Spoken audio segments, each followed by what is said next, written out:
ஸ்கந்தத்துல 10வது ஸ்கந்தத்துல 2வது அத்தியாயம் பகவான் தேவிக்கியோட கர்ப்பத்துல இருக்கார். அத தேவர்கள் எல்லாம் பிரம்மாதி தேவர்கள் எல்லாம் ஸ்தோத்திரம் பண்றாங்க. அத பத்தி பார்க்க போறோம். நேத்து தேவர்கள் எல்லாம் இந்த மாதிரி பூமாதேவிக்கு பாரம் அதிகரிச்சிட்டதுனால பிரம்மாதேவர்கிட்ட போய் வேண்டுறாங்க. அப்ப பிரம்மதேவர் போய் பகவான் கிட்ட இவங்களை எல்லாத்தையும் கூட்டு போறாரு. தேவர்கள் எல்லாத்தையும் கூட்டிட்டு போய் சிவபெருமான் எல்லாத்தையும் கூட்டு போய் பார்க்கடலோட கரையில நின்றுட்டு பெருமாள் கிட்ட சுவாமி கிட்ட சொல்றாங்க. இப்ப பரபிரமமான ஸ்ரீமன் நாராயணன் ஆல்ரெடி அவருக்கு அசரீரி வாக்கா சொல்றாரு. ஆல்ரெடி நான் தீர்மானிச்சுட்டேன், நான் பூமியில போய் அவதாரம் பண்ண போறேன், நான் கண்ணனா அப்படின்னு சொல்றார். இந்த மாதிரி யாரெல்லாம் தேர்ந்தெடுத்திருக்கேன், அப்பாவா அம்மாவா அதெல்லாம் சொல்றார். நான் இங்க பிறக்க போறேன், இங்க வளர போறேன் அப்படின்னு சொல்றார். அப்போ அவர் பகவானிட்ட கட்டளை என்னன்னா, நான் போகும் பொழுது நீங்க எல்லாம் இவங்க எல்லாம் இப்படி அங்க நான் அவதாரம் பண்ணும்போது என் கூட அவங்களும் சேர்ந்து அவதரிக்கணும்னு சொல்ற. சோ அப்ப தேவர்கள் அந்த தேவ மாதாக்கள் எல்லாம் பகவானுக்கு போய் சுசுரூஷ பண்ண போறாங்க. அப்புறம் தேவர்கள் எல்லாம் போய் ஒவ்வொரு அவதாரத்தோட பிறக்க போறாங்க. அங்க கோபிகாசா இருக்கிறவங்க எல்லாம் கூட தேவர்கள் தான் அப்படின்னு சொல்லுவாங்க. அதனாலதான் அவ்வளோ அனுபவிச்சாங்களாம் கிருஷ்ணாவதாரத்துல. அதனால பின்னாடி வரத்துக்கு உண்டான நீங்க எந்த கண்ணோட்டத்துல இதை பார்க்கணும் அப்படின்னா, தேவர்கள் அந்த ரிஷி முனிவர்கள் இவங்கெல்லாம் அனுபவிக்கிறாங்க பகவான அப்படின்னுதான் நம்ம பார்க்கணும். சோ அவங்கெல்லாம் எல்லாமே ரிஷி பத்னிகள்ல இருந்து தேவ மாதாக்கள்ல இருந்து எல்லாம் ஒவ்வொருத்தரா அவதாரம் பண்றாங்க. சோ அந்த அதெல்லாம் நேற்று பார்த்தோம். இன்னைக்கு கதை என்னன்னு சுகபிரம்மம் பரீட்சித்துல சொல்ல. அப்ப நிறைய கேள்வி பரீட்சித்து கூட கேட்டான். என்னென்ன நடந்துச்சு, எப்படி நடந்துச்சு எல்லாம் பலராமனிய பத்தி சொல்லு, அவரை பத்தி சொல்லு, இவரை பத்தி சொல்லுன்னு டீட்டெயில்டா எல்லா கதையும் கேட்கிறான். அப்ப சுகபிரமம் சொல்லிட்டே வர்றார். அப்ப வசுதேவர் சொன்னதாகவும் சில சரித்திரம் எல்லாம் பார்த்தோம். தேவிக்கு கம்சன் சொன்னது அது மாதிரி எல்லாம் நிறைய பார்த்தோம் நேத்து. சோ இன்னைக்கு சுகபிரம்மம் சொல்றார். பிரளம்பன், பகன், சானூரன், திருணாவர்த்தன், அகாசுரன், முஷ்டிகன், அரிஷ்டன், விவிதன், பூதனை, கேஷி, தேனுகன், பானன், நரகன் இவங்கெல்லாம் என்ன விஷ்ணு சஹஸ்ர நாம படிக்கிற மாதிரி இருக்கேன்னு பார்த்தா, இவங்கெல்லாம் கண்ணனை கொல்றதுக்காக கம்சன் ஏவி விட்டா அசுரர்கள் இவங்கெல்லாம் மற்றும் உள்ள அசுர மன்னர்களுடன் இணைந்து மகத தேசத்து அரசனான ஜராசந்தனின் துணை கொண்டு வலிமை மிக்க கம்சன் யாதவர்களை துன்புறுத்தினான். இவங்களெல்லாம் வச்சுக்கிட்டு ஜராசந்தன் ஒருத்தரை நம்ம முன்னாடி பார்த்தோமே, ஞாபகம் இருக்கா? ஜராங்கிற ஒரு அசுரி இந்த குழந்தைய வேணான்னு சொல்லிட்டு அவங்க அம்மா தூக்கி போட்டா. அப்ப ஒரு பேய் ஒரு அசுர பெண் இவனை எடுத்து அவங்க அம்மா என்ன பண்ணா, கிழிச்சு போட்டா குழந்தைய. அப்ப ஒரு அசுர பெண் எடுத்து அதை வளர்த்தா. எழுந்துரு உயிர் தெழுந்துன்னு சொன்னோன்னா அது உயிர் வந்துருச்சு. அது ரெண்டுத்தையும் எடுத்துட்டு ஒட்ட வச்சு இது பண்ணப்போ உயிர் வந்துருச்சுன்னு பார்த்தோம்ல. அதுதான் ஜராசந்தன். ஜராங்கிற அந்த அசுர பெண்ணால திரும்பி உயிர் கொடுக்கப்பட்டதுனால அவன் பேர் ஜராசந்தன் அப்படின்னு பார்த்தோம் இல்லையா? அந்த ஜராசந்தன் அவனை நண்பனா வச்சுக்கிட்டு, அவனும் கெட்டவன், ஏன்னா அரக்க சுபாவம் இருக்கு. சோ அவனை துணைக்கு வச்சுக்கிட்டு இந்த கம்சன் என்ன பண்ணா, யாதவர்கள் எல்லாம் இந்த மேல சொன்ன இந்த அரக்க கூட்டங்கள் எல்லாத்தையும் வச்சுக்கிட்டு, ஏன்னா இவனும் ஒரு அரக்க சுபாவத்தோட பிறந்திருக்கான். சோ அதனால இவங்க யாதவர்கள் எல்லாம் ரொம்ப துன்புறுத்திட்டு இருந்தான், கஷ்டப்படுத்திட்டு இருந்தான் இந்த கம்சன். துன்புறுத்தப்பட்ட அவர்கள் குரு, பாஞ்சாலம், கேகேயம், சால்வம், விதர்பம், நிஷதம், விதேகம், கோஷலம் முதலிய நாடுகளில் குடியேறினர். இவங்கெல்லாம் இந்த கம்சனோட துன்புறுத்தலுக்கு பயந்துகிட்டு இப்படி எல்லாம் நாட்டை விட்டு வெளியில போயிட்டாங்க. வேற வேற நாட்டுக்கு போயிட்டாங்க, வேற வேற தேசங்களுக்கு போயிட்டாங்க. எங்கெங்க போனாங்க? குரு தேசம், பாஞ்சால தேசம், கேகேய தேசம், சால்வம், விதர்பம், நிஷதம், விதேகம், கோஷலம்னு இந்த மாதிரி வேற வேற இடத்துங்களுக்கு குடியேறிட்டாங்க இந்த யாதவர்கள் எல்லாம். சில உறவினர்கள் கம்சனை அண்டி வாழ்ந்து சேவை செய்தனர். சில பேர் என்ன பண்ணாங்க, இவனை விட்டுட்டு போக முடியல, இவங்கிட்டே இருந்து இவனுக்கு தொண்டு பண்ணிட்டு, இவனுக்கு சேவகம் பண்ணிட்டு, இவன் சொல்றதை கேட்டுக்கிட்டு இவனுக்கு அடிமைகளா இருந்தாங்க சில பேர். அப்படி கம்சனால் தேவகியின் 6 குழந்தைகள் இந்த மாதிரி இருந்தாங்களா? அப்படி சேவகம் பண்ணிட்டு வாழ்ந்துட்டு இருந்தாங்களா? தேவகிக்கு கம்சனால் தேவகியோட 6 குழந்தைகள் கொல்லப்பட்டுருச்சு. அவன் நல்லதா இருந்தான் ஒரிஜினலா. அப்புறம் இந்த மாதிரி அவனுக்கு ஒரு சந்தேகம் வந்தது. அதனால ஒவ்வொரு குழந்தையா கொல்ல ஆரம்பிச்சிட்டான். 6 குழந்தைங்களை கொண்டுட்டான். தேவகிக்கு மகிழ்ச்சியையும் துன்பத்தையும் வளர்ப்பவராக அனந்தன் என்று புகழ் பெற்ற ஸ்ரீ விஷ்ணுவின் அம்சமான ஆதிசேஷன் 7வது கர்ப்பமாக தோன்றினார். அனந்தன் அப்படின்னா என்ன பேரு? அந்தம்னா முடிவுன்னு பேரு, அனந்தம்னா முடிவில்லாதவர் அப்படின்னு அர்த்தம் இல்லையா? பகவானுக்கே அனந்தன்னு பேர் இருக்கு. சோ அப்ப ஆதிசேஷன் அனந்தம் முடிவே இல்லாதவராம். அவரு 6 குழந்தைங்க பிறந்துட்டாங்களா? 7வதா தேவகிக்கு சந்தோஷத்தை கொடுக்கற மாதிரி, அவங்களோட துன்பத்தை எல்லாம் களையிற மாதிரி துன்பத்தையும் வளர்ப்பவராக, மகிழ்ச்சியும் துன்பத்தையும், ஒரு பக்கம் சந்தோஷம் ஒரு பக்கம் துன்பம் ரெண்டத்தையும் வளர்த்து கொடுக்குற மாதிரி அனந்தன் அப்படின்னு புகழ் பெற்ற விஷ்ணுவோட அம்சமான ஆதிசேஷன். இவரும் விஷ்ணு பகவானோட ஒரு அம்ச அவதாரம் தான் ஆதிசேஷன். 7வது கர்ப்பமாக தோன்றினார். அந்த பகவானே தான் ஆதிசேஷன், அவரேதான் அம்ச அவதாரம். அவரே ஒரு அம்சமா இந்த கர்ப்பத்துல தேவகியோட 7வது கர்ப்பமா வர்றார். 6 குழந்தைங்களை கொண்டுட்டான். 7வது குழந்தையா அனந்தன்னு பேர் இருக்கிற இந்த ஆதிசேஷன் தேவகியோட கர்ப்பத்துல இருக்கார். ஏற்கனவே சொல்லியிருக்காருல்ல, நான் போயிட்டு ஆதிசேஷன் நீ பகவானுக்கு அண்ணனா அவதாரம் பண்ணணும்னு சொல்லிட்டு பிரம்மா ஏற்கனவே அசுரீரி வாக்கா பகவான் சொன்னதை வச்சுட்டு சொல்லியிருக்காரு இல்லையா? அது யாருக்கும் கேட்கல, பிரம்மாவுக்கு மாத்திரம் தான் கேட்டுச்சு. ஏன்? அவர்தான் சமாதி நிலையில இருந்து கேட்டார். சமாதி நிலையில இருந்ததுனால அவருக்கு பகவானுடைய வார்த்தைகள் எல்லாம் கேட்டுச்சு. சோ அதனால அதன்படி சொன்னாரு. சோ இங்க ஆதிசேஷன் 7வதா பகவானுடைய அம்சாவதாரமா அவதரிக்கிறார்.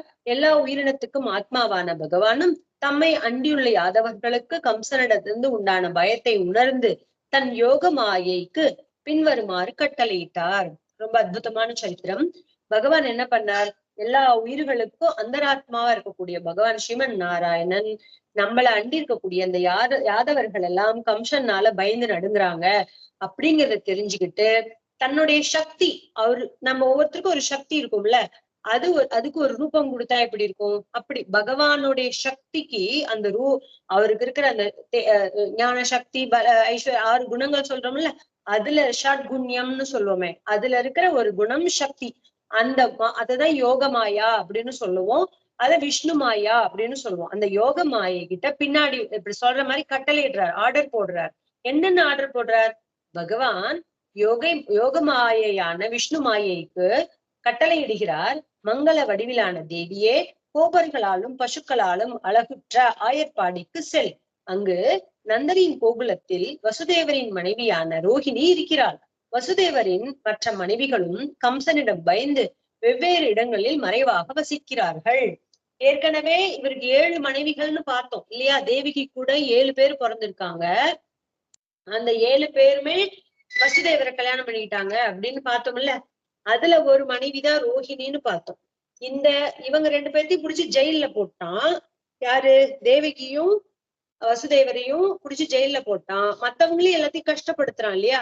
அதனால எல்லாரும் என்ன பண்றாங்க, அங்கங்க போய் எங்கெங்க அவங்களுக்கு ரக்ஷணை கிடைக்குமோ அங்கங்க ஒளிஞ்சு வாழ்ந்துட்டு இருக்காங்க இந்த வசுதேவரோட மனைவிகள் எல்லாரும். அப்போ பகவான் இந்த யோக மாயைக்கு கட்டளையிடுறார். என்னன்னு சொல்றார்? மங்களமான வடிவுடையவளே, நீ போ, கோபர்களாலும் பசுக்களாலும் ரொம்ப அழகா இருக்கக்கூடியதான ஆயர்பாடிக்கு நீ போ. அங்க போய் நந்தரோட கோகுலத்துல வசுதேவரின் மனைவியான ரோகிணி இருக்கிறா. அங்க வசுதேவரோட மனைவி அந்த ஊர்ல அவகிட்ட அவங்க அடைக்கலமா அங்க போய் இருக்கா. அங்க போய் வசுதேவரோட மற்ற மனைவிகள் கூட கம்சனுக்கு பயந்துகிட்டு வெவ்வேறு இடங்கள்ல தலைமறைவா இருக்கிறாங்க. நீ வசுதேவரோட மனைவி நந்தகோபரோட மாளிகையில இருக்காங்க. அங்க போய் என்ன பண்ணணும்னா, ஒரே ஒரு செகண்ட்,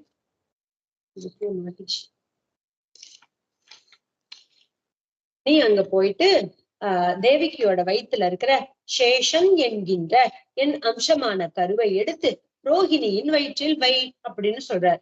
நீ என்ன பண்ணணும் தெரியுமா? நீ சேஷன் அப்படிங்கிற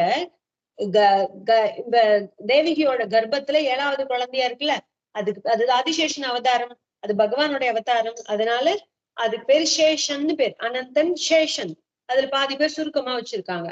என்னோட அம்சமா இருக்கிற அந்த சேஷன்கிற கருவை எடுத்துட்டு போய் நீ ரோஹிணியோட வயித்துல வச்சுடு அப்படின்னு சொல்றாரு. சங்கர்ஷணன் அப்படிங்கிற பேருக்கு அர்த்தம் என்னன்னா, கர்ஷனம் இழுக்கிறதுக்கு பேரு கர்ஷனம்னு அர்த்தம். சங்கர்ஷனம் அப்படின்னா நன்றாக இழுத்தல் அப்படின்னு பேரு. இந்த தேவிகியோட கர்ப்பத்துல இருந்து இழுத்து எடுத்துட்டு போய் ரோஹிணியோட கர்ப்பத்துல அந்த குழந்தைய வச்சாச்சு. யாரு வச்சா? யோகமாயா வச்சுட்டாங்க. யாருடைய கட்டளைப்படி? பகவானோடைய கட்டளைப்படி நீ என்னுடைய அம்சமா இருக்கிற இந்த பல்ராம் இந்த சேஷிங்கிற அவரை சேஷனை எடுத்துட்டு போய் நீ கொண்டு போய் தேவிகியோட கர்ப்பத்துல இருந்து எடுத்துட்டு போய் யாரோட கர்ப்பத்துல வைக்கணும்? ரோஹிணியோட கர்ப்பத்துல வச்சுடு அப்படின்னு சொல்றார். நான் ஞானம், பலம் முதலிய அம்சங்களோடு தேவகியின் பிள்ளையாவேன். மங்களமானவளே, நீ நந்தரின் மனைவியான யசோதையிடம் போய் பிறப்பாய் அப்படின்னு சொல்றார். இப்பதான் நம்ம 6 குணங்கள் பார்த்தோம் இல்லையா? பகவானோட 6 குணங்கள், ஞான பல, சக்தி, தேஜஸ், ஐஸ்வர்ய, வீரிய அப்படின்னு 6 குணங்கள் பார்த்தோமா? அதுல ஒரு குணம் தான் இந்த சக்திங்கிற குணம். சக்திங்கிற இந்த அந்த குணம் தான் பகவானுடைய மாயா சக்தின்னு சொல்றோம்ல, மாயை அப்படின்னு சொல்லக்கூடிய யோக மாயா, விஷ்ணு மாயான்னு சொல்றோம். இப்ப மீதி இருக்கிற 2 குணங்களோட பகவான் ஞான பலத்தோட இங்க அவதரிக்க போறார். நான் இங்க வந்து தேவகிக்கு பிள்ளையா நான் பிறக்க போறேன். நீ என்ன பண்ற? நீ போய் நந்தனோட மனைவி யசோதை இருக்கால, யசோதையோட வயிற்றுல போய் நீ குழந்தையா பிறக்கணும் அப்படின்னு சொல்ற. நான் ஞான பலத்தோட இங்க வருவேன். பகவானோட சக்தி ரூபமா போய், சக்தின்னு இன்னொரு குணம் இருக்குதுல்ல, அது போய் தேவகி யசோதையோட வயிற்றுல நீ அங்க வளரு, நான் இங்க வளர்றேன் அப்படின்னு சொல்றார். நான் ஞானம் பலமுடைய அம்சங்களோடு தேவகியின் பிள்ளையாவேன். மங்களமானவளே, நீ நந்தரின் மனைவியான யசோதையிடம் போய் பிறப்பாய் அப்படின்னு சொல்றார். பகவான் கட்டளையிடுறார். உன்னை விரும்பியது அனைத்திற்கும் ஈஸ்வரியான, விரும்பியது அனைத்தையும் வழங்குபவளான உன்னை தூபம், தீபம், நைவேத்தியம் முதலியவற்றால் மாந்தர் வழிபடுவர் அப்படின்னு சொல்றார். எல்லாத்தையும் விரும்பிய வரங்கள், விரும்பிய ஐஸ்வர்யம் எல்லாத்தையும் தரக்கூடியவளான மங்களமான உன்னை எல்லாரும் தூப தீபங்கள் நைவேத்தியங்களால எல்லா மனுஷங்களும் வழிபடுவார்கள் அப்படின்னு பகவான் சொல்றார். பூலோகத்தில் உனக்கு துர்கை, பத்ரகாளி, விஜயா, வைஷ்ணவி என்றும், குமுதா, சண்டிகா, கிருஷ்ணா, மாதவி, கன்யகா என்றும், மாயா, நாராயணி, ஈசானி, சாரதா, அம்பிகா என்றும் பெயரிட்டு கோயில்கள் அமைப்பார்கள் அப்படின்னு பகவான் சொல்றார். நீ இப்படி போய் அங்க அவதாரம் பண்ணு. நீ வந்து யசோதைக்கு பொண்ணா போற. உனக்கு ஊர்ல மக்கள் எல்லாம் உன்னை வந்து நல்ல தூபங்கள்லாம் காட்டி உன்னை வழிபடுவாங்க. நீ உனக்கு கோயில் எல்லாம் எழுப்புவாங்க. என்னென்ன பேர்ல தெரியுமா உனக்கு கோயில் இருக்கும்? துர்கா, பத்ரகாளி, விஜயா, வைஷ்ணவி, குமுதா, சண்டிகா, கிருஷ்ணா, மாதவி, கன்யகா, மாயா, நாராயணி, ஈசானி, சாரதா, அம்பிகா அப்படிங்கிற பெயர்களோட எல்லாம் உனக்கு கோயில்கள் எழுப்புவார்கள் அப்படின்னு பகவான் சொல்றார். உன்னால் கர்ப்பத்திலிருந்து அகற்றி எடுத்து செல்லப்படுவதால் சங்கர்ஷணன் என்றும், உலகை மயில்விப்பவரானதால் ராமன் என்றும், வலிமை மிக்கரானதால் பலன் என்றும் பூலோகத்தில் அவரை பெயரிட்டு அழைப்பார்கள். உனக்கு இப்படி பெயரோட விளங்குவியா? நீ பூலோகத்துல இந்த மாதிரி பெயர்களோட விளங்குபவாயா? அந்த ராமர் முன்னாடி இருக்கிற 7வது குழந்தை சங்கர்ஷன் நன்னா எடுத்துட்டு போய் இன்னொரு கர்ப்பத்துல வச்சதுனால அவரு சங்கர்ஷனன்ங்கிற ஒரு பேர்ல இருப்பார். அப்புறம் ரமயதி தி ராமஹ அப்படிங்கிறதுனால எல்லாரையும் சந்தோஷப்படுத்துவார், அழகா இருப்பார், சந்தோஷமா ரம்யமா இருப்பார், அதனால ராமன்கிற பேரோட இருப்பார். நல்ல பலவானா இருப்பார், அதனால பலன் அப்படிங்கிற பேரோட இருப்பார். அத பலராமன் அப்படின்னு அவருக்கு பேரு. இந்த பேரோட அவரை பூலோகத்துல அழைப்பாங்க அப்படின்னு சொல்றார். இவ்வாறு பகவானால் கட்டளையிடப்பெற்ற மாயை அப்படியே செய்கிறேன் என்று அவரது சொல்லை ஏற்று வலம் வந்து வணங்கி உலோகம் அடைந்து அதனை அவ்வாறே செய்து முடித்தார். இப்படி பகவானால கட்டளையிடப்பட்டவளான மாயையாகிற அந்த மாயா தேவி, விஷ்ணு மாயை அப்படியே செய்கிறேன் அப்படின்னு சொல்லிட்டு கீழே அவரை சுத்தி நமஸ்காரம் பண்ணி வலம் வந்துட்டு பூலோகத்துக்கு வந்தாள். வந்து எல்லாத்தையும் அப்படியே செஞ்சு முடிச்சாள். யோக மாயா தேவியால் தேவகியின் கர்ப்பம் ரோஹிணியிடம் மாற்ற பெற்றதும் ஐயோ கரு கலைந்து விட்டதே என்று நகரத்து மக்கள் கதறினர். இங்க என்னாச்சு? குழந்தைய இப்ப வந்து எடுத்துட்டு போய் சங்கர்ஷணனை ரோஹிணியோட வயித்துல வச்சாச்சு. இப்ப வந்து என்ன ஆயிடுச்சு? இப்ப குழந்தை இல்ல தேவகியோட வயித்துல குழந்தை இல்ல. அதனால என்ன சொல்லிட்டாங்க? குழந்தை களைஞ்சு போச்சுன்னு சொல்லிட்டாங்க. ஓகே, யாருக்கு தெரியாது இது அப்படின்னு சொல்லியாச்சு. சோ குழந்தை களைஞ்சு போச்சுன்னு எல்லாம் கதறாங்க. எங்கும் நிறைந்துள்ள பகவானும் பக்தர்களின் பயத்தை போக்க தனது அம்சத்துடன் வசுதேவரின் மனதினுள் நுழைந்தார். எல்லா இடத்திலும் சர்வ வியாபியா இருக்கக்கூடியவனான பகவான் ஸ்ரீமன் நாராயணன் என்ன பண்ணா? தன்னுடைய பக்தர்களோட பயத்தை எல்லாம் போக்கக்கூடியவனான அவன் தனது அம்சத்தோட வசுதேவருடைய மனசுக்குள்ள பூந்தார். மனசுல முதல்ல பூர்ணும்ல. நமக்கு கூட ஒரு விஷயம் செய்யணும்னா பகவானோட அனுகிரகம்னு சொல்றோம்ல. அப்படின்னு என்ன அர்த்தம்? பகவான் சங்கல்பிச்சுக்கணும் இவனுக்கு இது நடக்கணும் அது நடக்கணும்னு, அப்பதான் அது நடக்குமே தவிர நம்ம முயற்சியால எதுவுமே நடக்க போறது இல்ல. சோ அந்த மாதிரி பகவான் வந்து அவருடைய மனசுக்குள்ள பூந்துகிட்டாராம். புருஷோத்தமரான பகவானின் ஒளி வடிவை ஏற்ற வசுதேவர் சூரியன் போல் ஒளிமிக்கவராக அணுக முடியாதவராக, எவராலும் வெற்றி கொள்ள முடியாதவராக விளங்கினார். இப்படி புருஷோத்தமனான பகவான் ஸ்ரீமன் நாராயணன் தேஜோ ரூபமாக ஒளி வடிவத்துல வசுதேவர் கிட்ட போயிட்டார். ஒளி வடிவத்துல ஏற்ற வசுதேவர் சூரியனை போல ஒளிமிக்கவராக, அணுகவே முடியாதவராக, எவராலும் வெற்றி கொள்ள முடியாதவராக விளங்கினார். அப்படி ஒரு பராக்கிரமத்தோட விளங்கினாராம் வசுதேவரே. ரொம்ப தேஜோமயமா இருந்தாராம். யாராலையும் நெருங்க கூட முடியாதவரா இருந்தாராம். எவராலையும் வெற்றி கொள்ள முடியாதவராகவும் இருந்தாராம். வசுதேவரால் மானசீகமாக தன்னுள் பதிக்க பெற்றதும், அனைத்திற்கும் ஆன்மாவானதும், உலகிற்கு மங்களம் தருவதும், தன்னுள் வந்து தங்கியதுமான அச்சுதனின் கலையை தேவகி அந்த வசுதேவரிடம் மனதார பெற்று ஆனந்த விளைவிக்கின்ற சந்திரனை கிழக்கு திசை ஏற்பது போல் கருவில் தாங்கினாள். இப்படி முதல்ல அவருடைய மனசுல பூந்துட்டார் பகவான். தன்னுடைய பராக்கிரமத்தோட அவர் மனசுல பூந்துட்டார். இப்படி மானசீகமா மனசாலேயே தன்னுக்குள்ள பதிக்க பெற்ற அவர் கூட வசுதேவர்ல மானசீகமாவே பதிக்க பெற்றவரான, அனைத்திற்கும் ஆத்மாவாக விளங்குபவரான, உலகிற்கெல்லாம் மங்களங்களை தருவதும், தன்னுள் வந்து தங்கியதுமான அச்சுதன். அச்சுதன் அர்த்தம் நழுவ விடாதவனான கலையை நோக்கி அச்சுதனின் கலையை தேவகி, அச்சுதனோட ஒரு கலையை, அப்படி அச்சுதனோட கலையை தேவகி அந்த வசுதேவரிடம் இருந்து மனசாலேயே பெற்றாலாம். அவருக்கு பகவான் மனசுல போறார், அவரும் மானசீகமா வாங்கிக்கிறார் எல்லாத்தையும். அவரும் தேவகிக்கு மானசீகமாவே இந்த கலையை கொடுக்கிறார். ஓகே, அந்த பகவானோட ஒரு அம்சத்தை கொடுக்கிறார். அந்த தேவகி வசுதேவரிடம் மனதார பெற்று ஆனந்தம் விளைவிக்கின்ற சந்திரனை கிழக்கு திசை ஏற்பது போல, கிழக்கு திசையில சந்திரன் உதித்தா என்ன ரொம்ப சந்தோஷமா இருக்கும்.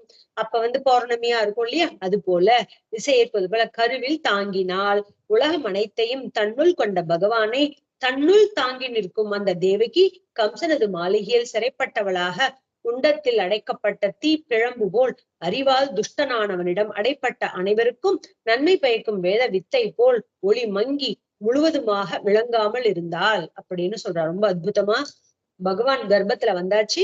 இப்படி உலகத்தை எல்லாம் தனக்குள் வைத்திருப்பவனான பகவான தான் சுமக்கிறாளாம் தேவகி. எப்படி உலகத்தை எல்லாம் தன்னுள் கொண்ட பகவானை தன்னுள் தாங்கி நிற்கும் அந்த தேவகி அப்படின்னு சொல்றார். கம்சனோட மாளிகையில சிறைப்பட்டவளாக, குண்டத்துல அடைப்பட்ட ஒரு தீ பிளம்பு எப்படி இருக்கும் அப்படி ஜொலிக்கிறாளாம். அறிவால் துஷ்டனானவிடம், அறிவால் துஷ்டனா இருக்காவன், அடைப்பட்ட அனைவருக்கும் நன்மை பயக்கும் வேத வித்தை, இந்த மாதிரி எல்லாரும் அடைப்பட்டு யாரெல்லாம் கிடக்குறாங்களோ அவங்களுக்கெல்லாம் நன்மை பறக்கிற விதமா இந்த வேதத்தே வித்தை போல ஒளி மங்கி முழுவதுமாக விளங்காமல் இருக்கா. அப்படியே ஒளி மங்கி கிடந்தா ஒளி எப்படி இருக்கும் அப்படி இருக்கா. அப்படியே தனக்குள்ளார ஜோதி பிளம்பா பகவான் இருக்கார். ஆனா பாக்குறதுக்கு என்னமோ இவ அப்படி ஒளி மங்கின மாதிரி இப்படி காட்சி கொடுக்குறான். எவராலும் வெற்றி கொள்ள இயலாத ஸ்ரீ விஷ்ணுவை கருவில் ஏற்றவளும், தூய புன்சிரிப்பு உள்ளவளும், தன் மேனி ஒளியால் தன் இறப்பிடத்தை ஒளிமிக்கதாக செய்வளுமான இவளை கண்டு இவளது கருவில் புகுந்துள்ளவர் என் உயிரை மாய்க்க வந்த ஹரியே, இது நிச்சயம். ஏனெனில் இவள் இதற்கு முன் இவ்வளவு அழகாக இருந்ததில்லையே என்று கம்சன் நினைத்தான். அவ அப்படியும் மறைச்சுக்க பார்த்தாலும் மறைச்சுக்கிட்டுதான் மறைச்சுதான் வச்சிருக்காரு பகவான். உள்ளுக்குள்ள தீ புழம்பா இருக்கார். ஆனா வெளியில அப்படியே மங்கள மாதிரி காமிச்சு அப்ப கூட அவளுக்கு அழகு பிரகாசிக்கிறது. அப்படி எவராலும் வெற்றி கொள்ள முடியாதவனான பகவான் ஸ்ரீ விஷ்ணு கருவில் ஏற்றவளான தேவகி தன் ரொம்ப சந்தோஷமா தூய புன்சிரிப்போட இருக்கா. தன் மேனி ஒளியால அவளுக்கு உள்ற ஒரு பகவான் இருந்தா எப்படி இருக்கும், அவளுக்கு அவரோட மேனி எப்படி பிரகாசிக்கும். அப்படி ஒளியால் தன் இருப்பிடத்தையே அங்க இருக்கிற இடத்தையும் தேஜோமயமா ஆக்கிட்டு இருந்தாளாம். இவளை பார்த்த உடனே இந்த கம்சனுக்கு புரிஞ்சு போச்சு, இவளோட கர்ப்பத்துல புகுந்துள்ளவர் என்னோட உயிரை பறிக்க வந்த ஹரிதான் அப்படின்னு முடிவு பண்ணிட்டார். ஏன்னா இவ இதுக்கு முன்னாடி இவ்வளவு அழகா இருந்ததே இல்ல அப்படின்னு கம்சன் நினைக்கிறான். அதுக்கப்புறம் இப்பொழுது என்னால் விரைவில் செய்யக்கூடியது என்ன, தன் செயல்முறையில் முனைந்தவன் தன் ஆற்றலை கெடுத்து கொள்ள மாட்டான். இவளோ பெண், தங்கை, கர்ப்பிணி, இவளை கொலை செய்வது புகழையும் செல்வத்தையும் ஆயுளையும் உடனே அழிக்குமே அப்படின்னு. எவ்வளவு கெட்டவனா இருந்தாலும் கொஞ்சம் அவன் கூட நல்ல சுபாவம் இருக்கு. என்ன நினைக்கிறான், இப்ப இவளை என்ன செய்யறது, நானு என்ன பண்ண முடியும் அப்படின்னு யோசிச்சுட்டு அவன் சொல்றான், தன் ஆற்றலை கெடுத்து எவ்வளவுதான் ஒருத்தன் தன் செயல்முறையில் முனைந்தவன செயல்ல ஊக்கத்தோட இருந்தா கூட அவன் தன்னுடைய புகழை எல்லாம் கெடுத்துக்க மாட்டான், தன்னோட ஆற்றலை எல்லாம் கெடுத்துக்க மாட்டான். இவ ஒரு பெண்ணு, கர்ப்பவதியா இருக்கா, தங்கச்சி வேற, இவளை கொலை செய்யறது ரொம்ப ரொம்ப பாவமாச்சே அப்படின்னு, அப்படி இல்ல அவளை செஞ்சுட்டு கொலை செஞ்சுட்டு நான் ஏன் என்னுடைய பேரு புகழ் ஆயுள் எல்லாத்தையும் குறைச்சுக்கணும் அப்படின்னு நினைக்கிறான். கொடிய எண்ணம் உடையவன் நடைபிணமே. கெட்ட தீய எண்ணங்கள் உடையவங்க வாழ்றது ஒண்ணுதான், செத்தாலும் ஒண்ணுதான், நடைபிணம் மாதிரிதான் அப்படின்னு சொல்றாங்க. நல்ல புத்தி நல்ல ஞானம் இருக்கிறவங்க வாழ்ந்தா வாழ்ந்து போகும் வையகம். அந்த கெட்ட புத்தி கெட்ட நடத்தைகள் உள்ள இருக்கவங்க நடந்துகிட்டு உயிரோடு இருந்தாலும் நடைப்பினமே அப்படின்னு சொல்றார். உடலே ஆன்மா என்னும் பற்று கொண்ட அவனை உயிருடன் இருக்கையிலும் மக்கள் நடைபினம் என்றே அழைப்பார்கள். அவன் என்ன நினைச்சிட்டு இருக்கான், ஆத்மா வேறு சரீரம் வேறுங்கிற ஞானமே அவனுக்கு இல்ல. தான் உடம்பேதான் ஆத்மா அப்படின்னு கர்வத்தோட இருக்கான். அந்த உடம்பு மேல பற்று வச்சிருக்கான். அதனாலதானே இன்னும் ஆட்சி புரியணும் அப்படின்னு நம்ம உயிருக்கு பயந்து அவன் இருந்துட்டு இருக்கான். உடம்புதான் ஆத்மான்னு அவன் நினைச்சிட்டு இருக்கான். ஆத்மா வேறு சரீரம் வேறுங்கிற ஞானமே இல்ல. அதனால அவனை நடைப்பினம் அப்படின்னு அழைக்கிறாங்க. இந்த ஆத்ம ஞானம் இல்லாதவங்களையும் நடைப்பினம்னு சொல்லலாம். சும்மா பேருக்கு வாழ்ந்துட்டு இருக்காங்க இல்லையா, அவங்களையும் நடைப்பினம்னு சொல்லலாம். அவன் நரகம் அடைவது திண்ணம், அப்பேற்பட்டவன் நரகத்துக்கு போவது திண்ணம் அப்படின்னு சொல்றார். இவ்வாறு எண்ணி அவன் அந்த கொடிய எண்ணத்தை தானே கைவிட்டு ஹரியிடம் பகையை வளர்த்து கொண்டு அவருடைய பிறப்பை எதிர்பார்த்து காத்து கொண்டிருந்தான். இப்படி மனசுக்குள்ள நினைச்சுக்கிட்டு இருக்கிறாம தன்னோட கொடிய எண்ணத்தை, அவளை கொல்றது அப்படிங்கிற எண்ணத்தெல்லாம் விட்டுட்டு ஹரியனுடைய பகையை இன்னும் வளர்த்துக்கிட்டே இருக்கான். வரட்டும் வரட்டும்னு பகை அவன் மேல இன்னும், பகவான் மேல இன்னும் பகை ஜாஸ்தி, வன்மம் ஜாஸ்தி ஆயிட்டே இருக்கு. அவன் குழந்தை எப்ப பிறக்கும்னு எதிர்பார்த்துட்டு இருக்கான்.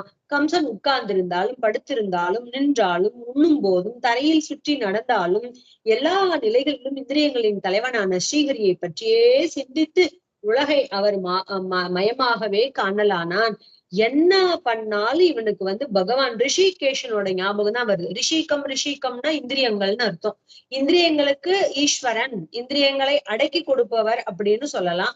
இல்ல இந்திரியங்களுக்கெல்லாம் தலைவர் அப்படின்னு சொல்லலாம். அப்பேற்பட்ட ரிஷிகங்களுக்கு ஈஸ்வரனான பகவான் அவன் உட்கார்ந்திருந்தாலும் சாப்பிட்டாலும் நடந்தாலும் என்ன செயல் பண்ணாலும் அந்த இந்திரியங்கள்லாம் தலைவனான ஸ்ரீஹரியை பற்றியே சிந்திச்சுட்டு இருந்தது. அவர் மயமாவே எல்லாம், எங்க பார்த்தாலும் அவராவே இவனுக்கு காட்சியும் கொடுக்கிறார். அதனால பிரம்மாவும் சிவனும் நாரத முதலான ரிஷிகளும் பரிவாரங்களுடன் கூடிய தேவர்களும் அங்கு வந்து விரும்பியதை பொழுகிற ஸ்ரீஹரியை இனிய சொற்களால் துதித்தார்கள். இப்படி கர்ப்பம் வளர்ந்துட்டே இருக்கு. உடனே எல்லா தேவதைகளும் வந்துட்டாங்க. பிரம்மாதி தேவர்கள், பிரம்மா, சிவன், நாரதர், நாரதர் முதலியான ரிஷி முனிவர்கள் பரிவாரங்களோட, அவங்க தனியாலாம் வரல, அவங்கவுங்க பரிவாரங்களோட கூடி கூடி கூடி கூட்டம் கூட்டமா வந்து பகவான ஸ்தோத்திரம் பண்றாங்க. எப்படி ஸ்தோத்திரம் பண்றாங்க, பரிவாரங்களுடன் கூடிய தேவர்களும் அங்கு வந்து விரும்பியதை பொழிகிற, என்னெல்லாம் கேட்கிறோமோ அத்தனையும் கொடுக்கக்கூடியவனான பகவான் ஸ்ரீஹரிய நல்ல சொற்களால, நல்ல சுபாஷிதங்களால சொற்களால அவர் ஸ்தோத்திரம் பண்றாங்க. என்னன்னு, தன் அடியார்களை காப்பது ஒன்றே தன் கொள்கையாய் உடையவர், உண்மையிலே அனைவராலும் அடைய வேண்டியவர், சத்தியத்தினாலேயே அடையக்கூடியவர், உலகின் தோற்றத்திற்கு முன்பு, இப்போது உலகு உள்ள நிலை, இனி அழிய போகும் காலம் ஆகிய 3 நிலையிலும் தான் அழியாதிருப்பவர், உலகம் அழியினும் அவர் அழியார். சத்தியம் என்று அழைக்கப்படும் நிலம், நீர், ஒளி, காற்று, ஆகாயம் என்னும் 50 பூதங்களுக்கும் காரணமானவர். அந்த பூதங்களின் உள், அதாவது அந்தரியாமியாக ஒளிந்து நிற்பவர். அவை அழிந்தாலும் தான் அழியாது நிற்பவர். அனைத்தையும் ஒன்றாக காண்பது, அதாவது நேர்மை, இன்சொல் இவற்றாலேயே பெறத்தக்கவர்.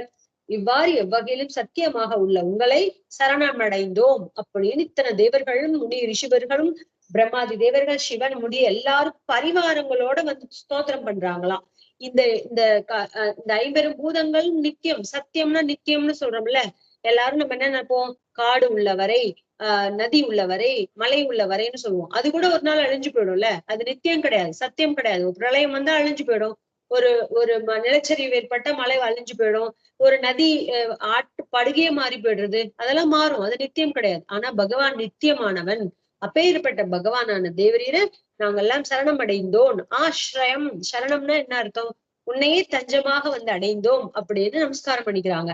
அப்புறம் இன்னும் சொல்றாங்க, சமஷ்டி வியஷ்டி, அதாவது சமஷ்டி சிருஷ்டி வியஷ்ட சிருஷ்டின்னு 2 சிருஷ்டி பார்த்தோம்ல.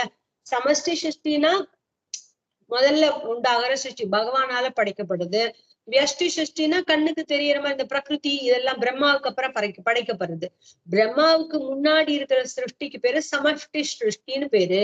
பிரம்மா தொடங்கி வர சிருஷ்டிக்கு பேரு வியஷ்டின்னு பேரு. இப்படி தொகுப்பு பிரிவு, அதுக்கு தமிழ்ல சொல்லணும்னா தொகுப்பு பிரிவு. ஷரீரம் இந்த உடல் என்கின்ற உருவான இவ்வுலகமே ஒரு மரம், இதுவே முதலில் தோன்றியது. பிரகிருதி இயற்கையே உபாதான காரணமாக கொண்டது. இது எதை மூலாதானமா கொண்டது அப்படின்னு பார்த்தா பகவான் தான் இதெல்லாம் ஆரம்பத்துல எல்லாத்தையும் பண்றார்.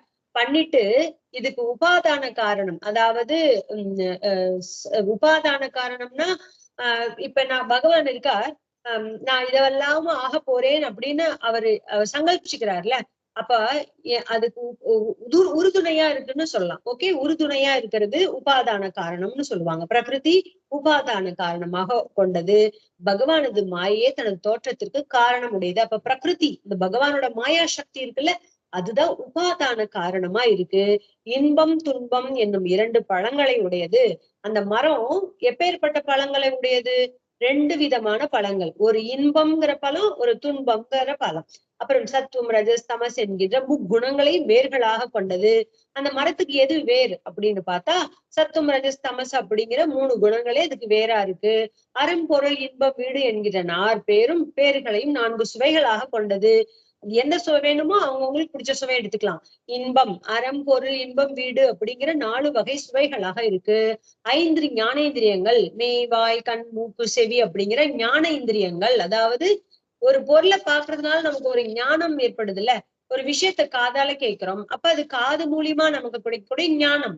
ஒரு கண்ணுல ஒரு விஷயத்த பாக்குறோம் அப்படின்னா அதன் மூலியமா ஒரு நமக்கு ஒரு விஷயம் தெரியுது, ஞானம் ஏற்படுது இல்லையா, அதனால அது கண்ணு. அதனால இந்த மாதிரி கண்ணு காது மூக்கு வாய் தொடு உணர்ச்சி இப்படி எல்லாம் இருக்கு இல்லையா, இதன் மூலியமா நமக்கு ஞானம் அறிவு ஏற்படுது இல்லையா, அதுக்கு பேர் தான் ஞானேந்திரியம் அப்படின்னு பேர். அது விழுதுகளாக கொண்டது.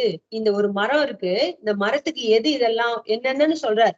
இதுக்கு விழுது எதுன்னா இந்த இதெல்லாம் தான் விழுது, இந்த ஞானேந்திரியங்கள் விழுது.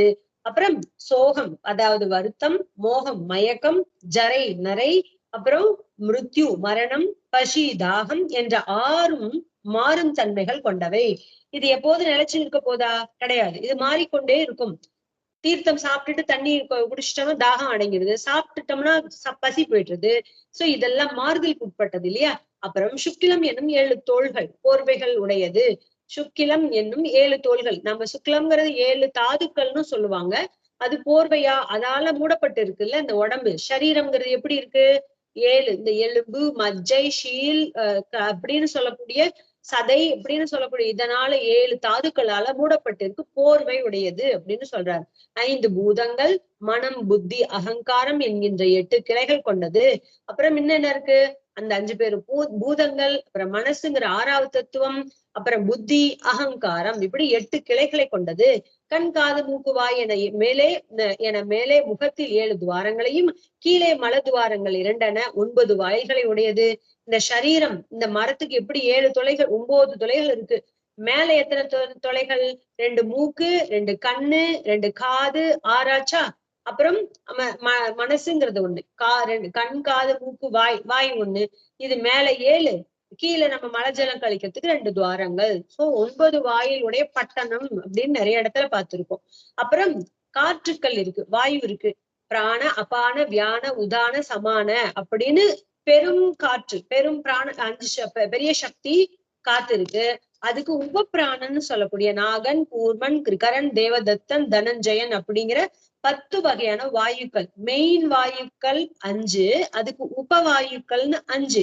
இந்த காத்து நம்ம உடம்புல வேலை செய்யலன்னா நம்மளால உயிர் வாழவே முடியாது. பிராணசக்தி வேணும் உயிர் தரிச்சிருக்கிறதுக்கு, அபான வாயு வேணும் நம்மளுடைய எக்ஸ்கிரியேஷன் பார்ட்டுக்கு, நம்ம வெளித்தள்ளுறதுக்கு உண்டான அபான சக்தி வேணும். இந்த வியான உதான சமானனா உடம்பு முழுசா ஒரு விதமான இந்த பிளட் சர்க்குலேஷன் நடக்குதுன்னா அதை உந்து சக்தி வேணும்ல, அதை கொண்டு போய் சேர்க்கணும்ல, அதுக்கு சமானம் வேணும். இந்த மாதிரி ஒவ்வொரு காத்துக்களும் அதனுடைய வாயுக்களும் அந்த உடம்புல அந்த இடத்துல அதனுடைய வேலைகளை சரியா செய்யணும். சோ இந்த 5 மெயின் வாயுக்களுக்கு 5 உபவாயுக்கள் அதுக்கு அங்கமா இருக்கு. அப்படி வாயுக்களை இலைகளாக கொண்டது. இதெல்லாம் என்னன்னு பார்த்தா இதெல்லாம் இந்த மரத்துக்கு இலைகளா இருக்கின்றன. ஜீவாத்மா, பரமாத்மா என்கின்ற 2 பறவைகள் அதில் அமர்ந்துள்ளன. ரொம்ப அற்புதமா இந்த கதை. ஏற்கனவே இதை நம்ம பார்த்திருக்கோம். இப்பேற்பட்ட மரத்துல இது ஒரு மரமா உருவகப்படுத்தியிருக்கார். எதை? இந்த சரீரம், இந்த பிரகிருதியில ஆரம்பிச்சு இந்த சரீரம் வரைக்கும் இதை ஒரு மரமா உருவகப்படுத்தி இந்த மரத்துல இப்ப 2 அழகான பறவைகள் உட்கார்ந்துருக்கு. ஒரு ஜீவாத்மாங்கிற பறவை, இன்னொன்னு பரமாத்மாங்கிற பறவை.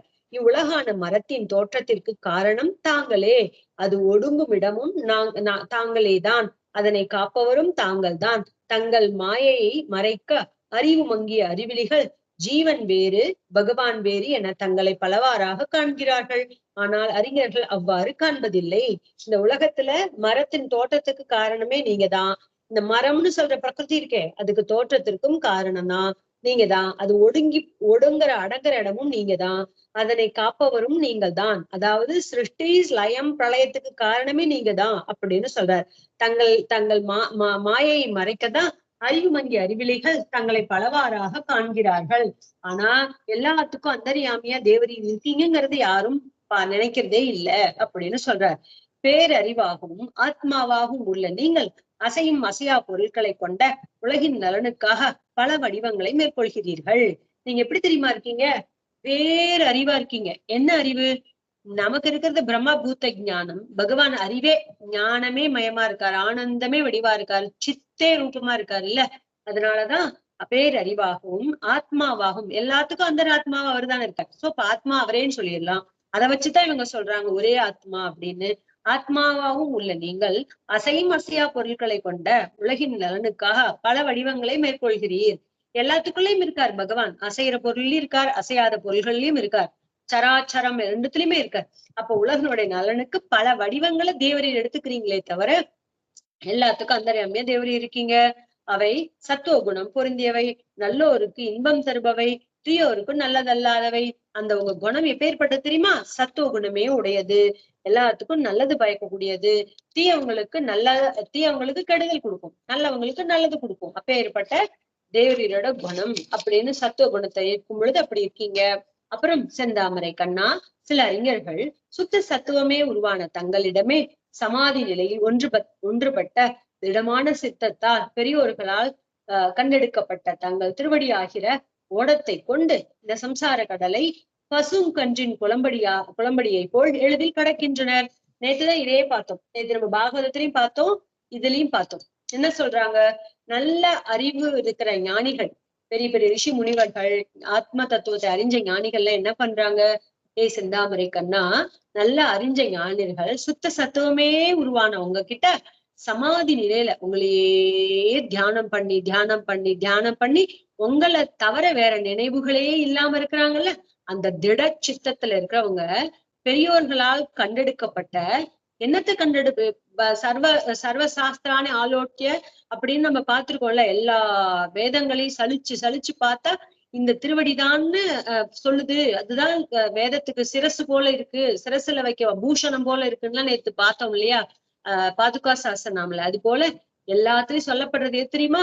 தங்களுடைய திருவடி ஆகிற ஓடத்தை கொண்டு இந்த சம்சாரம்ங்கிற கடலை எப்படி கடக்குறாங்க? ஒரு நேத்து பாண்டவர்களை பத்தி சொன்னாங்க.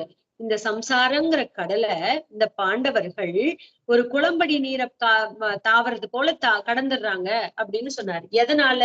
தேவரீருடைய துணை கொண்டு அப்படின்னு அங்க பார்த்தோம். இங்க பகவானுடைய திருவடி ஆகிற அதை கொண்டு இந்த சம்சாரம் ஆகிற கடலை ஒரு பசுவனுடைய குளம்படி காலடியில இருக்கிற நீர் மாதிரி ஈஸியா தாண்டிடுறாங்க அப்படின்னு சொல்றார். ஒளி படைத்தவரே, தாங்கள் பக்தர்களான அடியார்களுக்கு அருள் புரிபவர். நீங்க தேஜோமயமா இருக்கக்கூடிய பிரபு. நீங்க எப்படி தெரியுமா? தாங்கள் தான் உங்களுடைய பக்தர்களாகிய அடியார்களுக்கு அருள் கடாட்சத்தை புரியக்கூடியவர். அனைத்து பிராணிகளிடமும் கருணை கொண்ட சான்றோர்கள் எளிதில் கடக்க இயலாத பயங்கரமான இந்த சம்சார கடலை தங்களது திருவடிகளாகிற மரக்கலம் கொண்டு தாங்களும் கடந்து பிறருக்கும் உதவுமாறு அதனை உலகில் வைத்து போகிறார்கள். ரொம்ப அற்புதமா சொல்றார். இந்த ஸ்தோத்திரம் பண்றாங்க எல்லாரும். தேவாதி தேவர்கள், பிரம்மா, சிவன் எல்லாரும் கூட்டமா வந்து பரிவாரங்களோட வந்து ஸ்தோத்திரம் பண்றாங்க. தேவரீர் தான் ரொம்ப தேஜஸ் மிகுந்தவர். நீங்க தான் எல்லாத்துக்கும் எல்லா பிராணிகளுக்கும் கருணையோடு அவங்களுக்கெல்லாம் நல்லது பண்றீங்க. எளிதில் கடக்க முடியாத இந்த சம்சாரம் ஆகிற பெருங்கடலை தங்களுடைய திருவடி ஆகிற மரக்கலம், அதாவது ஓடத்தை கொண்டு எல்லாத்தையும் கடத்து விக்கிறீங்க. அந்த கடந்தவங்க என்ன பண்றாங்க தெரியுமா? பிறருக்கு உதவும் வகையில் அதனை இந்த இந்த நில உலகில் இந்த லௌகீகத்துல விட்டுட்டு போறாங்க, வச்சுட்டு போறாங்க. அவங்களையும் உங்களோட இதை வாங்கி பெற்றவங்க அதை இந்த பூலோகத்தையும் பரப்பி விட்டுட்டு போறாங்க. தாமரை கண்ணா, வேறு சிலர் தாம் முக்தி பெற்று விட்டோம் என்று இருமாப்பில் தங்களிடம் பக்தி செய்யாது மன தூய்மையற்று பல பிறவிகளில் தவம் செய்து முக்தி பெறுவதற்குரிய நற்குடிப்பு பிறப்பு நற்சிந்தை நல்லவை கேட்டல் என மேனில் அடைந்ததும் உமது திருவடிகளில் கருத்தொன்றாமல் மேனிலையிலிருந்து கீழே விழுகின்றனர். சில பேர் அகங்காரத்துல என்ன பண்றாங்க தெரியுமா? நமக்குதான் முத்தி கிடைச்சிருச்சே அப்படிங்கிற இருமாப்புல இருந்துட்டு உங்ககிட்ட பக்தி பண்றது இல்ல. அதுக்கப்புறம் பக்தி பண்ணாம மன தூய்மையற்றவராகி பல பிறவிகளில் அவங்க தபஸ் செஞ்சு சேர்த்து வச்சிருந்த அந்த நல்ல காரியங்கள் எல்லாம் நல்ல குடியில அவதாரம் பண்றாங்களா? அதனால இன்னும் மேன்மைதான் அடையணும். அவங்க அகங்காரத்தினால தன்னுடைய சிந்தை கெட்டு நல்லவைகள் எல்லாம் கேட்கறது அப்படிங்கிற பெரிய விஷயங்கள் எல்லாம் விட்டுட்டு மேனில் அடைந்ததும் இந்த மாதிரி பெரிய குடிபிறப்பு அதெல்லாம் கிடைச்ச உடனே உன்னோட திருவடிகள்ல கான்சென்ட்ரேஷன் பண்ணாம மேநிலையில இருந்து கீழே விழுந்து தவறி போயிடுறாங்க, வழி தவறி போயிடுறாங்க. பிரபுவே மாதவா, தங்களிடம் அன்பு கொண்டு தங்களையே அண்டிய அடியவர்கள் என் நிலையிலும் நல்வழியிலிருந்து அவ்வாறு நழுவதில்லை. சில பேர் இருக்காங்க, மாதவா நீதான் பிரபு, நீதான் சுவாமி, நீதான் மாதவன் மகாலட்சுமியோட கணவன் அப்படின்னு நினைச்சிட்டு இருக்கிறவங்களுடைய அடியவர்கள்லாம் தங்களுடைய நிலையில என்னைக்கும் அவங்க நிலையில இருந்து அவங்க மாறதில்லை. அப்படி இருக்கவங்க அவ்வாறு நல்வழியிலிருந்து அவங்க விலகிடுறது கிடையாது. படைப்படையாக இடையூறுகள் வந்தாலும் அவற்றை பயமின்றி எதிர்கொண்டு வெற்றி அடைகின்றனர். உன்கிட்ட திட விசுவாசம் இருக்கின்ற அவனுடைய பக்தர்கள் அந்த மாதிரி கெட்ட வழியில போயிடுறது கிடையாது. எப்பேற்பட்ட படபடையா அக்ஷோனியா அவங்களுக்கு துன்பங்கள் வந்துகிட்டே இருந்தாலும் அவற்றெல்லாம் ஒரு பொருட்டே நினைக்காம உன்னுடைய சரணங்களை இறுக பற்றிக்கிட்டு அதை புடிச்சுக்கிட்டே எதிர்கொண்டு வெற்றி நடை அடைகின்றனர். ஏனெனில் அவர்களை தாங்கள் அல்லவா காக்கிறீர்கள். ஏன் தெரியுமா அவங்களுக்கு அப்படி ஒரு திருட நம்பிக்கை ஏற்படுது? அவங்களை நீங்கள் அல்லவா காக்கின்றீர்கள். அதனாலதான் உங்ககிட்ட அப்படி ஒரு திருட பக்தி இருக்கு உங்களுக்கு அப்படின்னு சொல்றார். நீங்கள் உலகை காக்கும் போது ரஜோகுண தமோ குண கலப்பற்ற தூய சத்துவ குணத்தை ஏற்று ஜீவர்களுக்கு நன்மை புரிகிற திருமேனியை ஏற்கிறீர்கள். நீங்க திருவவதாரம் பண்ணும் பொழுதெல்லாம் எப்படி தெரியுமா அவதாரம் பண்றீங்க? ரஜோகுண தமோ குண கலப்பு இல்லாம. பகவான் ஏற்கனவே நிறைய தடவை நம்ம இது டிஸ்கஸ் பண்ணியிருக்கோம். பகவான் இந்த பூலோகத்துல அவதாரம் பண்ணா கூட தன்னுடைய ஸ்வரூபத்துல எந்த ஒரு மாற்றமும் இல்லாம தான் அவதரிக்கிறான். தன்னுடைய வைகுண்டத்துல இருக்கிற அந்த நிலை எதுவுமே மாத்திக்காம தன் சத்திய ஸ்வரூபத்தோட தான் சுத்த சத்துவமா தான் வந்து பகவான் அவதரிக்கிறார். அததான் இங்க எல்லா தேவர்களும் ரிஷிகளும் முனிவர்களும் பிரம்மா சிவன் எல்லாரும் சொல்றாங்க. தேவரீர் வந்து உலகை காக்கும் பொருட்டு நீங்க அவதாரம் பண்ணும் போதெல்லாம் ரஜோகுண தமோ குண கலப்பே இல்லாம சுத்த சத்துவ குணத்தை ஏற்று ஜீவர்களுக்கு நன்மை புரிகிற திருமேனியை தான் தேவரீர் ஏற்கிறீர்கள். அதனால் வேதம் ஓதுதல், வேள்வி புரிதல், தவம் புரிதல் மற்றும் சமாதி யோகம் ஆகியவற்றால் பிரம்மச்சாரிகள், இல்வாழ்வார்கள், வானப்பிரஸ்தர்கள், துறவிகள் ஆகிய 4 வகையான மக்கள் தங்களை வழிபடுகின்றனர். நம்ம வீட்டுல இருக்கக்கூடிய பகவானோட திருமேனி புகைப்படம் இதெல்லாம் கூட நம்ம அப்படித்தான் நினைக்கணும்னு சொல்லுவாங்க. சோ இப்படி நீங்க அதனாலதான் இந்த மாதிரி எல்லா வகையான ஆசிரமத்துல இருக்கவங்களும் ஆசிரியம்படி இருக்கிறீர்கள். உலகை தோற்றுவித்தவரே அப்படின்னு சொல்றாங்க எல்லா தேவர்களும். உலகத்தை தோற்றுவித்தவரே, இந்த சுத்த சத்துவ வடிவத்தை நீங்கள் ஏற்காது இருந்திருந்தால் அறியாமையும் அதன் செயலான வேற்றுமை உணர்வையும் நீக்குகிற நேரிடை ஞானம் அபரோக்ஷ ஞானம் ஏற்படாது அப்படின்னு சொல்றார். இப்படி நீங்க சுத்த சத்துவ குணத்தை நீங்க ஏற்காம இருந்ததுன்னு வச்சுக்கோங்க, இந்த 4 வகை ஆசிரமத்துல உங்களை அண்டி இருக்காங்களே அவங்களுக்கு எப்படி நல்ல ஞானம் பிறந்திருக்கும்? நீங்களே உங்களுக்கு அந்த மாதிரி ரஜோகுண தமோ குணத்தோட வேலை நீங்க இருந்திருந்தீங்கன்னா அவங்களுக்கும் அந்த மாதிரி குணங்கள் தான் வந்திருக்கும். நீங்க சுத்த சத்துவ வடிவத்தை ஏற்காம இருந்திருந்தா அறியாமையும் அதன் செயலான வேற்றுமை உணர்வையும் நீக்குகிற நேரடி ஞானம் ஏற்பட்டிருக்காது. அபரோக்ஷ ஞானம் ஏற்பட்டிருக்காது. தங்களது தொடர்பால் சத்துவ குணம் ஒளிர அந்த சத்துவ குணத்தின் ஒளியால் நீங்கள் இருப்பதை ஊகிக்க முடியலாம். இதனால என்ன நடக்கிறது? உங்களுடைய தொடர்பு ஏற்படுறது. அதனால் சத்துவ குணம் மேலிட்டு ஒளிர்கிறது. சத்துவ குணத்தான ஒளியினால நீங்கள் இருக்கிறீங்க அப்படிங்கறத யூகிக்கவாது முடியுது. ஒருத்தன் நல்லவனா இருக்காங்கிறது காரணம் என்ன? பகவானோட சத்துவ குணத்தினால அவனுக்கு அந்த ஞானம் ஏற்படுகிறது. அதனால அவர் இருக்காருங்கிறத யூகிக்க முடிகிறது அப்படின்னு சொல்றார். ஈசனே மனம் முதலியவற்றுக்கு சாட்சியும் மனத்தாலும் வாக்காலும் அனுமானிக்கத்தக்க நிலை உள்ளவருமான தங்களது பெயரும் வடிவமும் கல்வி சிறப்பாலும் பிறப்பாலும் செயலாலும் நிரூபிக்கத்தக்கவன அல்ல அப்படின்னு சொல்றார். மனம் முதலியவற்றுக்கு சாட்சி, நீங்க தான் ஈசன், எல்லாருக்கும் ஈசன், ஈசிப்பவர் அப்படின்னா ஆளுபவர் அப்படின்னு அர்த்தம். முதலியவற்றுக்கு எல்லாத்துக்கும் சாட்சிய தேவரீர் தான் இருக்கீங்க. ஏன்னா மனசுல நம்ம நினைக்கிற ஊத்து பாயிலே அவர் தானே இருக்கார். சோ அதனால நீங்க தான் சாட்சி. மனத்தாலும் வாக்காலும் தக்க நிலை உள்ளவரான, மனசால இப்படி இருக்கலாமோ அப்படி இருக்கலாமோ அப்படிங்கிற அனுமான நிலையில தங்களது பெயரும் வடிவமும் கல்வி சிறப்பாலும் பிறப்பாலும் செயலாலும் நிரூபிக்கத்தக்கன அல்ல. இதெல்லாம் இப்படி எல்லாம் நிரூபிச்சிட முடியுமா? வாயால சொல்லிட முடியுமா? மனசால நம்ம அவரை வடிச்சிட முடியுமா? அப்படிலாம் பார்த்தா அதனால முடியவே முடியாது. உபாசனம் முதலிய வழிபாடும் முறையினால் நேரடியாக உணர்ந்து அனுபவிக்கிறார்கள் என்பதே உண்மை. எதனால அனுபவிக்கிறாங்க தேவரீர அப்படின்னா, இந்த பிரத்யக்ஷமா கண்ணுல பாக்குறதோ செய்யறதோ அவங்களால முடியாது. அனுமானம் பண்ணி கூட தெரிஞ்சுக்க முடியாது. ஏன் தெரியுமா? உன்னை எப்படி தெரிஞ்சுக்கிறது? உபாசனம், கண்டினியூஸான இந்த பக்தி, இந்த வழிபாடுகள் இருக்கு இல்லையா, அதன் மூலியமா தான் ஒருத்தன் உங்களை அனுபவிக்க முடியும் அப்படிங்கறதா உண்மை அப்படின்னு சொல்ற. பரபக்தி பரஞானம் பரமபக்தின்னு சொல்லுவாங்கல்ல, அதுதானே சம்ஸ்கிருதத்துல சொல்லுவோம். ஸ்ரவணம், அப்புறம் நிதித்தாசவியம், அப்படியே ஸ்மரணம், நிதித்தியாசவியம், தரிசனம் அப்படின்னு 4 வித பக்தி இருக்குல்ல, அதாவது கிரமங்கள் இருக்குல்ல, அது போல அதுதான் பரபக்தி பரஞானம் பரமபக்தின்னு ஆழ்வார்கள் பாடியிருக்காங்க. சோ அந்த மாதிரி உபாசனை, அந்த மாதிரி தொடர்ந்து பயிற்சியினாலேயே உன்னையே அனுபவிக்க முடியும் அப்படிங்கிறது உண்மை. மங்களமான தங்களது திருநாமங்களையும் வடிவையும் செவியால் கேட்டும் வாயால் பாடியும் மனதால் சிந்தித்தும் பிறர் நினைக்கும்படி செய்தும் வருபவன் வேள்வி முதலிய செயல்களால் முதல் திருவடி தாமரைகளிலேயே சித்தத்தை பதித்தவனாக மீண்டும் பிறப்பதில்லை. எவன் ஒருவன் மங்களமான தங்களுடைய திருநாமங்களையும் தங்களோட வடிவையும் செவியால கேட்டோம், வாயால பாடியும் மனசால சிந்திச்சோம், அத அடுத்தவங்க அப்படி நினைக்கிறபடியும், அடுத்தவங்க மனசால வாயால வாக்கால பேசும்படி கேட்கும்படி செய்யறவன் இருக்கானே, பிறர் நினைக்கும்படி செய்து வருபவன் வேள்வி முதலிய செயல்களால், அந்த வேள்வி என்னென்ன வேள்விகள் செஞ்சு என்னென்ன நிலைகளை நம்ம அடையிறோமோ அப்பேற்பட்ட திருவடியான உங்களுடைய திருவடி தாமரைகளே சித்தத்தை பதித்தவனாக, எப்போதும் உங்கள் திருவடிகளிலே சித்தத்தை பதித்தவனாக அவன் மீண்டும் பிறப்பதில்லை. யார சொல்றார்?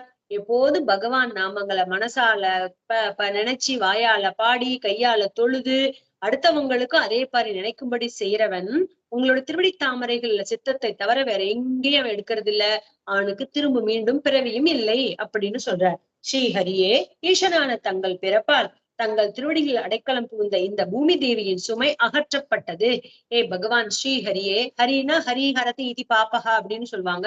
ஹரிங்கிற பகவான் பாப்பங்களை எல்லாம் அபகரிக்கிறான். அதனால அவனுக்கு ஸ்ரீஹரி, ஸ்ரீ மகாலட்சுமியோடு கூடினவனான ஹரி. அவன் கண்டிப்பா விட்டுற மாட்டான், கைவிட மாட்டான். ஈசனான தங்கள் பிறப்பால் தங்களோட திருவடிகள்ல யாரெல்லாம் அடைக்கலம் புகுந்த இந்த பூமி தேவி தாயாருடைய பொம்மையும் சுமையும் நீக்கப்பட்டது. இதுவே பிறர்க்கரிய பெரும் பேரு, இதுதான் கிடைத்ததற்கரியாதான பெரும் பேரு. மிக அழகிய தங்கள் மெல்லிய திருவடி இலச்சினையும் கருணையும் பெற்ற பூமியையும் விண்ணுலகையும் நாங்கள் காண இருப்பது பெருத்த பாக்கியமே. இப்பேற்பட்ட தங்களுடைய திருவடிகள் லட்சணைகள், எல்லா லட்சணங்களும் பொருந்தியது. எப்பேற்பட்ட லட்சணம்? தங்களை அண்டியவர்களை அது பரமபதத்தை கூட்டிட்டு போங்கிற லட்சண, அப்புறம் கருணைங்கிற லட்சண, இப்படி பெற்ற பூமியையும் விண்ணுலகையும் நாங்கள் காண இருப்பது பெருத்த பாக்கியம். காண காத்துட்டு இருக்கிறது பெரும் பாக்கியம் எங்களுக்கு அப்படின்னு தேவர்கள் எல்லாம் ஸ்தோத்திரம் பண்றாங்க. ஈசனே பிறப்பற்று தங்களது பிறப்பிற்கு காரணம் தங்கள் திருவிளையாடலை அன்றி வேறொன்று இருப்பதாக நாங்கள் நினைக்கவும் முடியவில்லை. உங்களுடைய இந்த பிறப்பற்ற உங்களுடைய பிறப்பில் அஜாயமானாக பகுதா ஜாயத்தே அப்படின்னு வேத வாக்கியம் இருக்குல்ல. பிறப்பிலியான பகவான் பலவிதமாக பிறக்கிறான் அப்படின்னு வேதங்கள் சொல்றது, பகவான உபனிஷத்துக்கள் சொல்லுது. பிறப்பே அற்றவனான பகவான் பலவிதமாக பிறக்கிறான். எதற்காக? எல்லாத்தையும் தர்மத்தை பரிபாலனம் பண்ணுவதற்காகவும் தர்மத்தை நிலைநாட்டுவதற்காகவும் சாது ரக்ஷணத்துக்காகவும் பகவான் பலவிதமாக அவதரிக்கிறான் அப்படின்னு சிருஜாம்யகம்னு சொல்றார். என்னை வெளிப்படுத்தி கொள்ளுவேன்னு சொல்றாரு. அவதாரம் பண்ணுவேன்னு கூட சொல்லல. சிருஜாம்யகம், என்னை வெளிப்படுத்தி கொள்ளுவேன் அப்படின்னு சொல்றாரு கண்ணன் பகவத்கீதையில. அது போல பகவான் இப்படி நீங்க எல்லாம் நீங்க தங்களோட திருவிளையாடல் இப்படி நீங்க பிறப்பே இல்லாதவரான தேவரீர் பிறக்குறீங்களே, அவதாரம் பண்றீங்களே, அது உங்களோட திருவிளையாடலே தானே தவிர மத்த ஏதோ ஒரு காரணமும் கிடையாது அதற்கு அப்படின்னு சொல்றாரு. இது பெரும் வியப்புதான். இது ரொம்ப ரொம்ப ஆச்சரியமானதுதான். மேலும் மேலும் அபயம் அளிப்பவரே, அபயம்னா பயத்துக்கு அபயம் அப்படின்னு பயத்தை போக்கக்கூடியவரே, ஜீவனிடமும் கூட தோற்றம், இறப்பு, இருப்பு, மறைவு என்னும் 3 நிலைகளும் இவ்விகாரங்களற்ற தங்களை அண்டியே அறியாமையினால் ஏறிடப்படுகின்றனவே என்று இதுவும் வியப்பன்றோ. இதே போலதான் ஜீவராசிகள் பிறக்குறாங்கல்ல, அவங்களுடைய பிறப்பு, அவங்களுடைய ஸ்திதி, இருக்கக்கூடிய நிலை, அவங்களுடைய மறைவு எல்லாமே இந்த 3 நிலைகளும் இவ்விகாரங்களற்ற தங்களை அண்டியே, இந்த எந்த ஒரு விகாரமும் இல்லாத உங்களை அண்டியே இதெல்லாம் இருக்குங்கிறதும் ஒரு வியப்பு தான் அப்படின்னு சொல்றார். ஈசனே மத்ஸ்யர், ஹயக்ரீவர், கூர்மர், நரசிம்மர், வராகர், ஹம்சர், க்ஷத்ரியரான ஸ்ரீராமர், அந்தணரான பரசுராமர், தேவனாகிய வாமனர் அதாவது உபேந்திரர் என்று அவதரித்த தாங்கள் மூவுலகையும் எங்களையும் முன்பு எப்படி காத்தீர்களோ அதே போல் இப்பொழுதும் பூமியின் சுமையை விளக்க வேண்டும். யாதவர்களில் சிறந்தவரே, தங்களுக்கு நமஸ்காரம் அப்படின்னு பிரம்மா, சிவன், இந்திராதி தேவர்கள் அவங்களோட பரிபாலங்களோட ஸ்தோத்திரம் பண்றாங்க. இப்படி எல்லாம் தேவரீர் அவதாரம் பண்ணீங்கோ, என்னன்னா மத்ஸ்ய, கூர்ம, வராக, நரசிம்ம இப்படி எல்லாம் அவதாரம் பண்ணீங்களா? அப்பேற்பட்ட தேவரீர் எப்படியெல்லாம் அவதாரம் பண்ணி மூலகை எப்போது ரட்சிச்சுட்டு இருக்கீங்களோ அப்படி இப்படியும் பூமியில அவதாரம் பண்ணி பூமி சுமையை எல்லாம் நீக்கி யாதவர்கள்ல சிறந்தவரா இருக்க போறீங்க. அப்பேற்பட்ட தேவரீருக்கு எங்களுடைய நமஸ்காரம் அப்படின்னு தேவர்கள் எல்லாம் ஸ்தோத்திரம் பண்றாங்க. தாயே தேவகி பாகிய வசத்தால் பரமபுருஷனான பகவான் நமது நன்மைக்காக தனது பூர்ண கலைகளுடன் உங்கள் திருவயிறு வாய்த்துள்ளார். இறக்கவிருக்கிற போஜ அரசனான கம்சனை கண்டு பயம் கொள்ள வேண்டாம், தங்களது புதல்வன் யாதவர்களை காப்பாற்றுவார். ரொம்ப அற்புதமா சொல்றார். இங்கே சொல்லிட்டாங்க தேவர்கள் எல்லாம். பகவான் பூர்ண அவதாரம், கிருஷ்ண அவதாரம் பூர்ண அவதாரம்னு சொல்லுவாங்க. அம்ச அவதாரமோ இதுவோ கிடையாது. ராம அவதாரம், கிருஷ்ண அவதாரம் ரெண்டும் பூர்ண அவதாரம். பகவான் ஸ்வயம் அவதரிச்சது. சோ அதான் சொல்றாரு, தேவகியே நீ ரொம்ப பாக்யவதி, பாக்யவசத்தால் நீ பரமபுருஷனான பகவான அவனோட திருவயித்துல சுமந்திருக்க. நமது நன்மைக்காக தான் பகவான் இந்த பூர்ண கலையுடன் உன்னுடைய திருவயிற்றில் வாய்த்துள்ளார். இறக்கவிருக்கிற போஜ அரசனான கம்சனை பத்தில நீ பயப்படாது, கவலை கொள்ளாது. தங்களோட புதல்வனாக பிறக்க போகிற பகவான் யாதவர்களை எல்லாம் காப்பாற்றுவார் அப்படின்னு தேவர்கள் பிரம்மா, சிவன் எல்லாரும் தேவகி கிட்ட சொல்றாங்க. இத சுகபிரம்மம் பரீட்சித்து சொல்றார். இது இவ்வாறு இத்தேகது என இனம் காண முடியாத பகவானை பிரம்மா மற்றும் சிவனை முன்னிட்டு துதித்துவிட்டு வானுலகம் சென்றனர் தேவர்கள். இப்படிதான், இதுதான், இவ்வளவுதான் அப்படின்னு சொல்ல முடியாததான பகவான பிரம்மாதி தேவர்கள் இப்படின்னு ஸ்தோத்திரம் பண்ண முடியுமா? எவ்வளவுதான் சொல்லி யாராலே ஸ்தோத்திரம் பண்ண முடியுமா? அப்பேற்பட்ட பகவான பிரம்மாதி தேவர்கள், சிவன் எல்லாத்தையும் முன்னிட்டு கொண்டு தேவர்கள் எல்லாம் ஸ்தோத்திரம் பண்ணிட்டு அவங்க உங்களோட இருப்பிடம் சென்றார்கள். அப்படிங்கிறதோட ஸ்ரீமத் பாகவதத்தோட 10வது ஸ்கந்தத்துல 2வது அத்தியாயம் முடிகிறது. நாளைக்கு கிருஷ்ண அவதாரம், கிருஷ்ண திருவவதாரம்.